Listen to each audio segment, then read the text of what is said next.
A kú déédé àsìkò yìí, kókó inú ìwé ìròyìn la mú wá fún yín láti inú àwọn ìwé ìròyìn ilẹ̀ Nàìjíríà. Orúkọ tèmi ni Ọmágbémisọ́lá Ọmọlọ́gọ̀mádẹ àìjẹran ẹdán.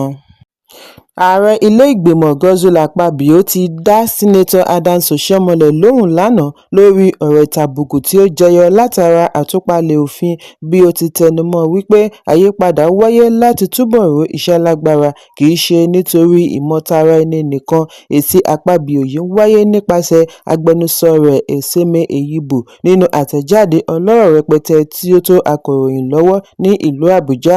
Gómìnà àná fún ìpínlẹ̀ Akwa Ibom gbè lẹ́yìn awuyewuye tí wọ́n kojú pẹ̀lú gbèdéke tí wọ́n fún àwọn sínátọ̀ tí wọ́n fẹ́ ipò adarí ní ilé-ìgbìmọ̀. Bákan náà ni Akpabio kọ̀ lórí ìpè fún ìkọ̀wé fipò sílẹ̀ nítorí àtúpalẹ̀ òfin yóò kó bá a lábẹ́ òfin tuntun. Ẹ̀kúnrẹ́rẹ́ ìròyìn wà nínú ìwé ìròyìn Punch tó jáde lónìí.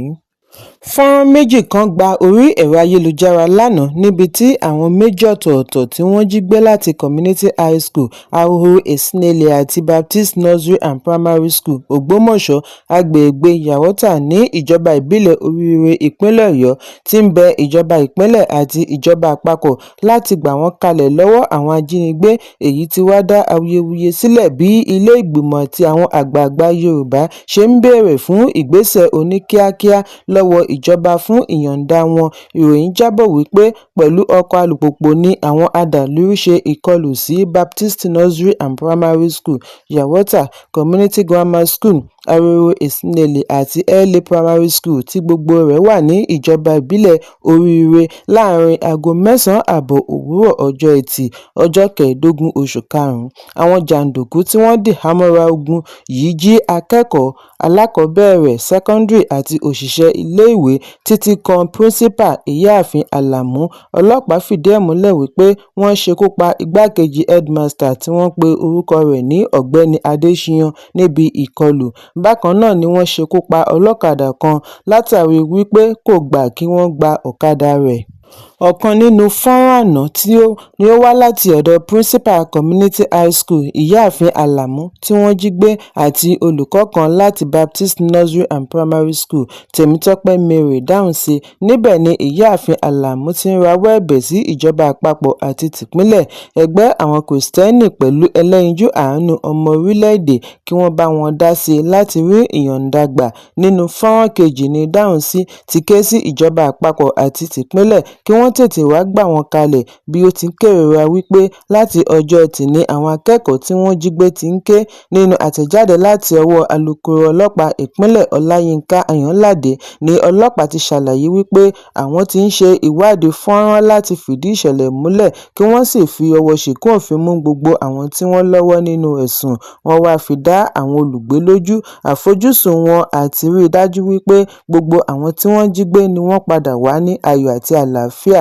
Bákan náà ni wọ́n rọ ará ìlú kí wọ́n ṣe sùúrù, jẹ́ olùpamọ́ òfin kí wọ́n sì tẹ̀síwájú àti máa ní ìfọwọ́sowọ́pọ̀ pẹ̀lú ọlọ́pàá àti àwọn agbófinró yòókù pẹ̀lú pípèsè ìròyìn tí ó lè ràn wọ́n lọ́wọ́ lórí ìwádìí wọn.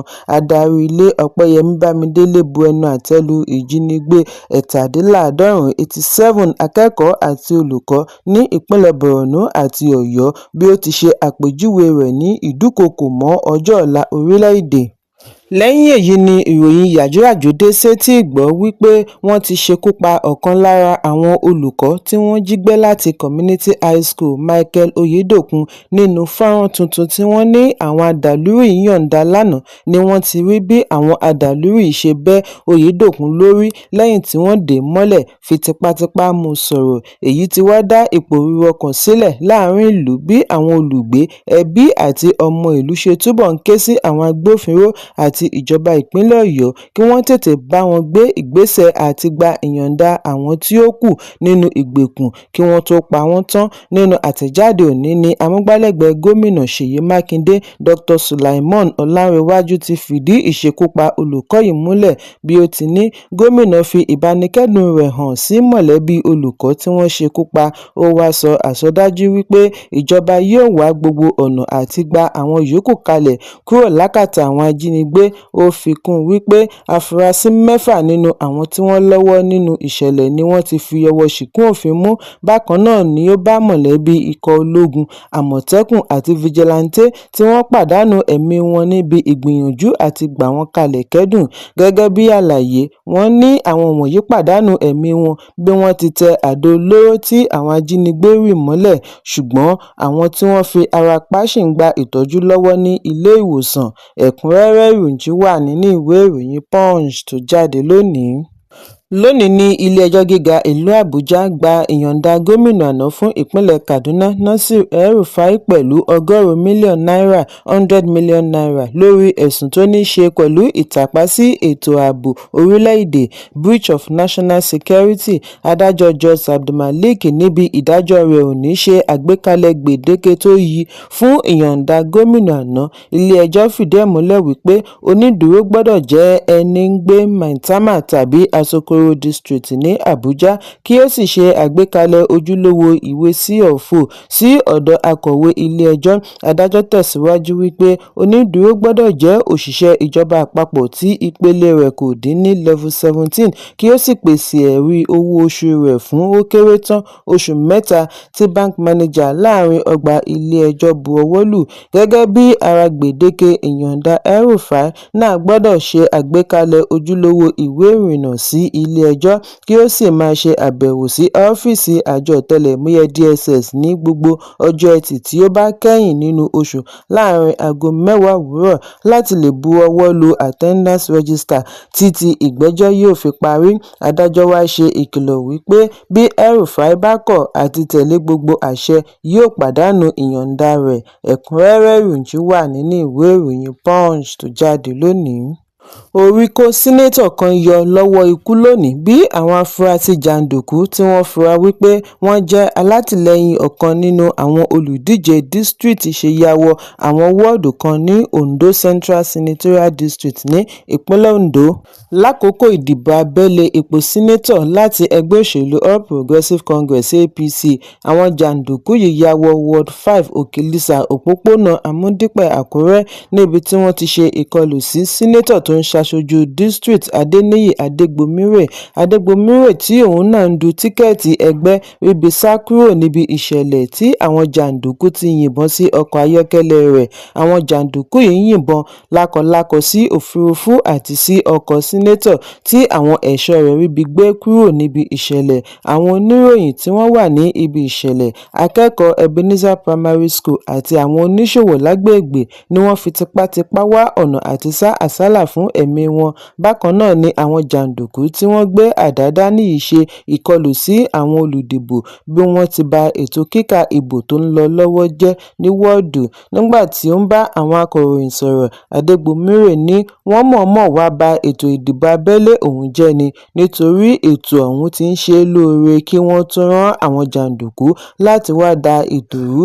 Adégbòmírè ní òun gba ìròyìn wípé bákan náà ni àwọn jàǹdùkú yìí ṣe ní wọ́ọ̀dù yòókù tí ó wà ní Senatorial District tí wọn kò fún àwọn alátìlẹyìn rẹ̀ láàyè àti dìbò. Ó ní wọ́n sọ wípé bí wọn kò bá ṣetán àti dìbò fún Fáṣọrántì kí wọ́n padà sí ilé wọn. Ẹ̀kúnrẹ́rẹ́ ìròyìn wà nínú ìwé ìròyìn Daily Post tó jáde lónìí. Ààrẹ ilẹ̀ Iran Masoud Pezeshkian ti ní Islamic Republic gbọ́dọ̀ jẹ́ olótìítọ́ lórí ipa ogun pẹ̀lú United States láti ọjọ́ 28 oṣù kejì, gẹ́gẹ́ bí iléeṣẹ́ ìròyìn ṣe jábọ̀. Bákan náà ni Pezeshkian ṣe ìkìlọ̀ fún àwọn òṣìṣẹ́ tako ipò tí orílẹ̀-èdè wà lákòókò ogun. Ààrẹ ní àwọn iléeṣẹ́ bíi power plants, petrochemical industries àti steel facilities ni wọ́n ní lọ́kàn àti ṣe ìkọlù sí jùlọ. Ààrẹ tẹnumọ́ wípé kí Iran má parọ́ wípé àwọn kò ní ìṣòro, kí wọ́n má ní àwọn tí ń ṣẹ́gun ọ̀tá, kí wọ́n jẹ́ kí aráàlú mọ̀ bó ṣe ń lọ wípé ìṣòro ńlá ni àwọn ń kojú. Ẹ̀kúnrẹ́rẹ́ ìròyìn wà nínú ìwé ìròyìn Daily Post tó jáde lónìí. Kókó inú ìwé ìròyìn tòní kò ní jù báyìí lọ. Ẹ pàdé mi lọ́la fún àkọ́tún ìròyìn. Kí a tó lọ, ẹ má ṣaláì fi àkíyèsí yín ránṣẹ́ kí ẹ sì bá wa subscribe sójú náà wa lórí YouTube kí kókó inú ìwé ìròyìn lè máa tẹ̀ yín lọ́wọ́ ní kíákíá.